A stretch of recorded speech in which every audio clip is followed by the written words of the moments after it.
Raggaasaa Birruu, Baaroo Tumsaa, Oromoo Qilxuu, Jaarraa Abbaa Gadaa, Abishee Garbaa, Hayilee Fidaa, Maannoo Mazannir, Hayila Maariyaam Gammadaa, Garasuu Dhukii, Asaffaa Shaaroo Lammii, Bakar Abdii, Caalii Shonee, Oliiqaa Dingilii fi Adamsaa Addoo. Har'aaf qabnu kunoo pireezidaantiin Eertiraa daawwannaa hojii gidduu kana Itoophiyaa keessatti gaggeessan biyyoonni lameen toora adda addaan walta'iinsa tolfataniif waltajjii walitti dhufeenyaa akka uumu dubbii himaan ministirii dantaalaa Itoophiyaa Diinaa Muftii ibsaniiru. Hariiroon nagaa biyyootii lameen gidduu beekannoon kennamuu fi akka qabu hubachiisanii wal waraansa yeroo dheeraa sana boodas calliinsi yeroo fudhate hariiroon erga waggaa lama as uumame garuu sana jijjiiruu isaa dubbatan. Gamlameeniin sadarkaan nagaa jiru hanga barbaadameen guddanne jedhamus hariiroon hoogganoota lameenii isa gara fuulduraatti ta'uuf bu'uuraa jedhu obbo Diinaan Muftii. እንግዲህ ፕሬዝዳንቱ እዚህ መጥተው የልማት አካባቢዎችን ሲጎበኙ ነበር። ህዳሴ ግድብን ጭምር ይሄ በሁለቱ ሀገሮች መካከል ሊኖር የሚችለውን pireezidaantiin Eertiraa naannoo misoomaa fi hidha laga Abbayyaa daawwatanii turan. Kunis toora kamiin walii wajjin wal ta'uun hojjechuu akka danda'an karaa saaqaa jedhaniiru.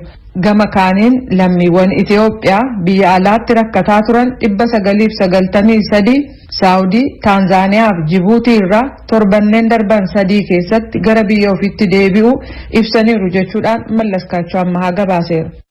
Itoophiyaa keessatti weerara hawaannisaa ittisuuf lafa hektaara 700 caalaa irratti dawaan biifamu ministeerri qonnaa beeksisee jira. Dawaan biifames humna namaa konkolaataadhaaf xayyaaraan ta'uun ibsameera.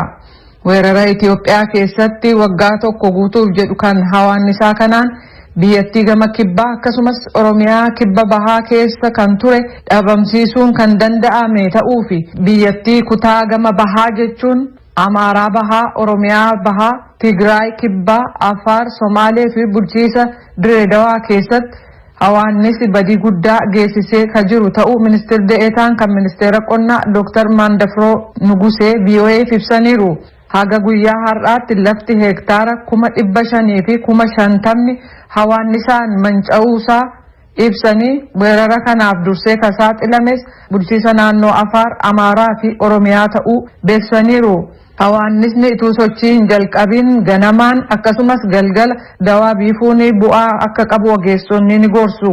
Qindoominaan hojjechuu fi odeeffannoo wal jijjiiruunis kan barbaachisu ta'uu ibsameera jechuudhaan Addis Shakkool gabaasee jira.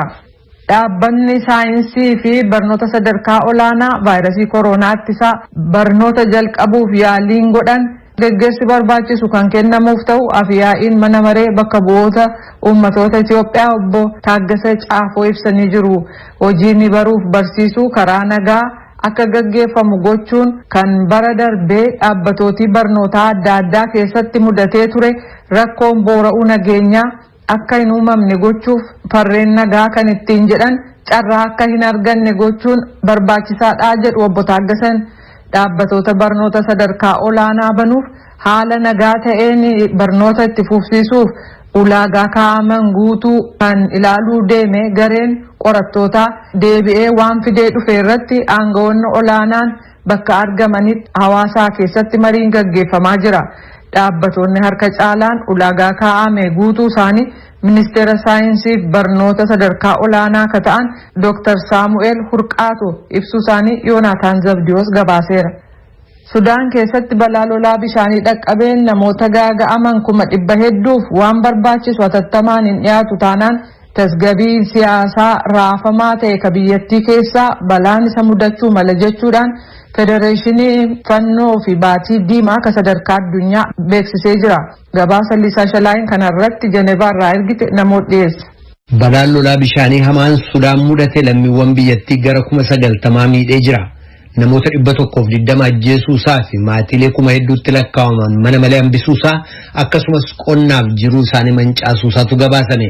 Ka guyyoota afurii faala Sudaan keessaa daawwatanii deebi'an Daayirektarri muummichi waldaalee Fannoo Diimaa Baatii Diimaa idil addunyaa Joon Chaappageen balaan lolaa bishaanii Sudaan mudate ka waggoota 13 keessatti isa baay'ee hamaadha jedhame kun hanga isaan eeganii ol hamaa ta'uu dubbatu. I visited an area called Algamayer on the outskirts of Khartoum.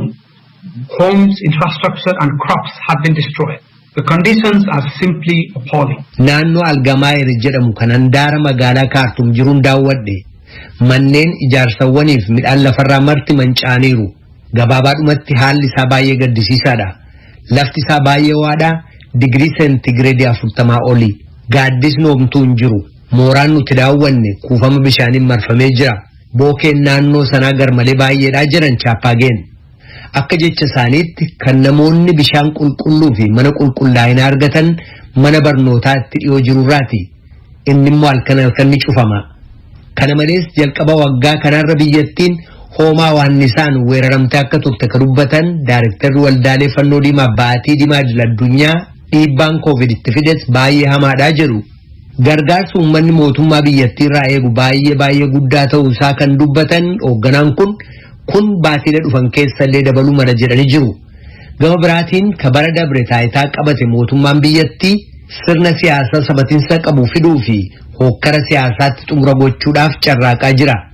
Uummanni addunyaa gochaa lubbuu baraaruu Sudaan kanatti dafeen birmatu taanaan daafoonsaa uummata kuma hedduu dhaqqabuu malaa jechuudhaan akeekkachiisan hoogganaan Waldaalee Fannoo Diimaaf Baatii Diimaa Idil-Addunyaa kun.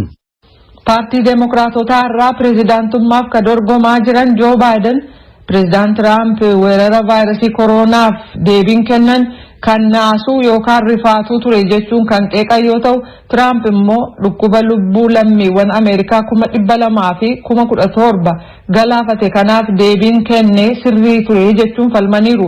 Lameenuu sa'aatii wal fakkaataa irratti tamsaasa sagantaa televiziyoona lamaa kan kallattiin darbaa tureen gaazexeessota biraa gaaffii dhiyaateef kamisa kaleessaa galgala deebii kana kennan.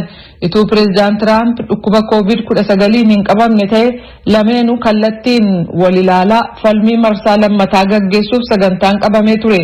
Haalli koronaa kun filannoo torban lama lafa hafeetti namni miliyoona 18 caalu dursee sagalee akka kennu taasisee jira. Oduun keenya kanuma. Kadhagaa jirtan as Washington DC irraa kadabru raadiyoo sagalee Ameerikaa sagantaa afaan Oromooti. Muummichi ministeeraa Itoophiyaa Abiy Ahmed walitti bu'iinsa godina Matakkal keessatti uumame ilaalchisee bulchitoota naannolee Beenishaangul Gumuzii fi Amaaraa wajjin mari'achuu isaanii fuula Feesbuukii isaanii irratti beeksisanii jiran. Gama biraatiin waajjirri dhimmoota koominikeeshinii naannoo Beenishaangul Gumuz walitti bu'iinsa dabree mul'atu irraa kan hafe godinaan Matakkal tasgabbiitti deebi'aa jirti jedhu. Naakor Malkaan Boorraa gabaase. Ministeerri muummee Itoophiyaa Abiy Ahmed walitti bu'iinsa godina Matakkal keessatti uumame ilaalchisee bulchitoota naannolee Beenishaangul Gumuzii fi Amaaraa wajjin mari'achuu isaanii beeksisanii jiru. Muummee ministeera Abiy Ahmed gama toora Facebook isaaniitiin akka ibsanitti qaamolee nageenyaa naannolee lamaanii wajjin ta'uudhaan rakkoo nageenyaa Matakkal keessatti uumame qorachuudhaan godina Matakkalitti nagaa waaraa ta'e deebisuudhaaf kallattiiwwanis ta'aniiru jechuun kan isaan beeksisan. Kun osoo kanaan jiru torbanoota muraasa dura naannoo Beenishaangul Gumuz godina Matakkal keessatti qaamolee mootummaan shiftoota jedhee waamuun humnoota hidhatanii socho'aniin lubbuun lammiilee nagaa darbeera. Haleellaa kana booda haalli godina Matakkal keessatti argamu maal fakkaata jechuudhaan hoogganaa waajjira dhimmoota kominikeeshinii naannoo Beenishaangul Gumuz obbo Mallasa Bayyana gaafanneerra akkas jedhu. ሰላም ተልኮ ያላቸው ቡድኖችና ግለሰቦች ሲፈጥሩ የነበረው የጸጥታ ችግር erga namoota farra nagaa ta'aniin dhabamuun tasgabbii Matakkalitti uumame hawaasni walii isaa shakkee jira. Nagaa duraanii sanatti deebi'uudhaaf ammoo hojii quunnamtii bal'aa hojjetaa turre. Sadarkaa naannoo hanga gandaa gareef gooxiitti gadi buunee akkaataa itti hawaasni duudhaa waliin jiraachuu isaa jabeeffatee qaaxxee itti aggaamamu kamuu ofirraa qolachuu isa dandeessu irratti marii taasifnee jirra. Haalli dhabamuu nagaa duraan ture tasgabbaa'ee rakkoowwan darbanii mul'ataniin ala yeroo ammaa kana aanoleen Matakkal hunduu gara nagaaf tasgabbiitti deebi'aa jiru jedhan. Akka lakkoofsa Itoophiyaatti bara 2013 baatii fulbaanaa darbe keessa itti aanaan ministeera muummee Itoophiyaa obbo Dammaqa Mokonnin gara Matakkalitti deemuudhaan qaamolee hawaasaa fi hooggantoota olaanoo naannichaa wajjin erga mari'atanii booda kallattiiwwan lama ta'aniiru jechuun ibsu obbo Mallasan. Bakka ministeerri muummee itti aanaa obbo Dammaqa Mokonnii fi hangootni federaalaaf naannoo itti argamanitti akkamiin nagaa godina Matakkal deebisnaa jennee mari'annee jirra. Maree kanarraa ka'uudhaan kallattii lama kan keenye. Inni tokkoffaan rakkoon dhabamuu nagaa Matakkalitti uumame sadarkaa nagaa eegsisuu idileetiin waan hin danda'amneef bulchiinsi koomaand poostii waan tokko kuma lamaaf 13 darbee irraa jalqabee waliigalaan ji'a 3 akka turu labsamee jira. Koomaand poostiin kun qaamolee haleellaa raawwatan seeratti dhiyeessuun olaantummaa seeraa ni kabachiisa. Kallattiin lammaffaan ammoo qaamolee bosona keessatti shiftaa ta'anii hawaasa irratti haleellaa raawwatan irratti qaamoleen nageenyaa federaalaaf naannoo waraanaanis ta'u tarkaanfii jarreen kana dhabamsiisuu akka fudhatan kan taasifamu jedhan. Godina Matakkal aanolee 7 keessatti yeroo ammaa kana hidhattoota gandaa yookaan milishaa buleeyyii fi haaraa ta'an leenjisuudhaan godinichatti nageenya amansiisaa fiduuf hojjetaa jirraa jedhanii jiru.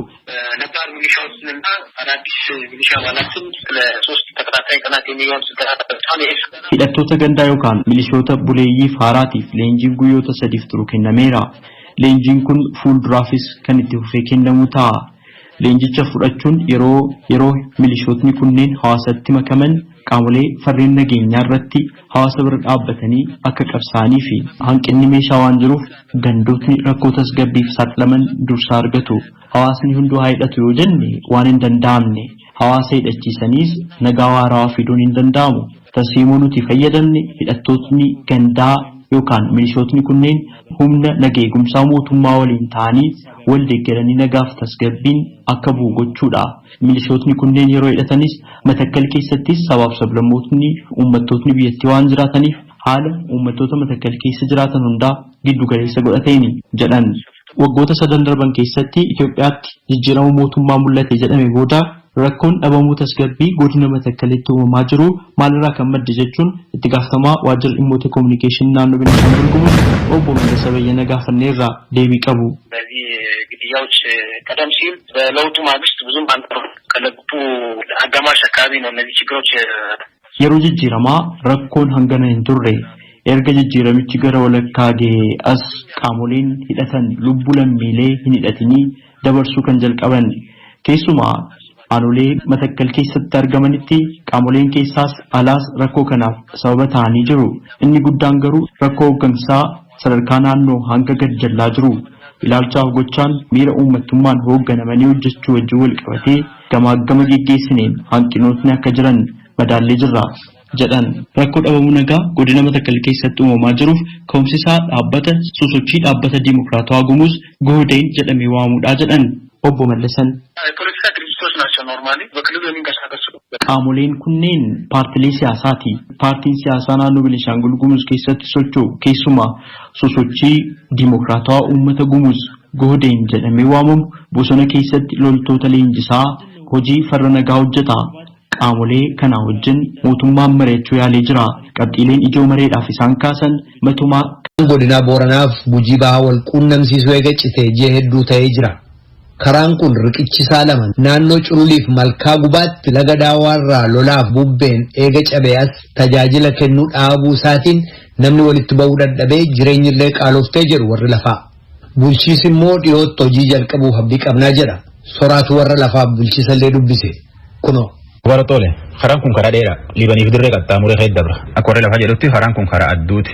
Karaa jireenyaaf irra gatan. Warreen godin Gujii Bahaa kan nageellee Booranaa si dubbis nama akka Abbaa Baruu fa'aan nama akka Galmaa fa'aani maaka himatan. Karaan kun eessa fa'a? Nageellee Booranaa ta'uu fa'aanii aanaalee godina Booranaa jiru yaadan mee aduma wayyalee eeggaa waachii dibuu aanaalee as jiran guutuma guutuu fa'aan ittiin bakka hin ta'an.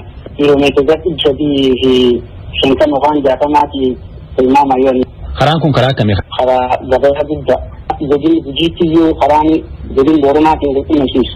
Ammi yoonni jedhu karaa kamiin walitti daandanamee yoo martoo deeman malee.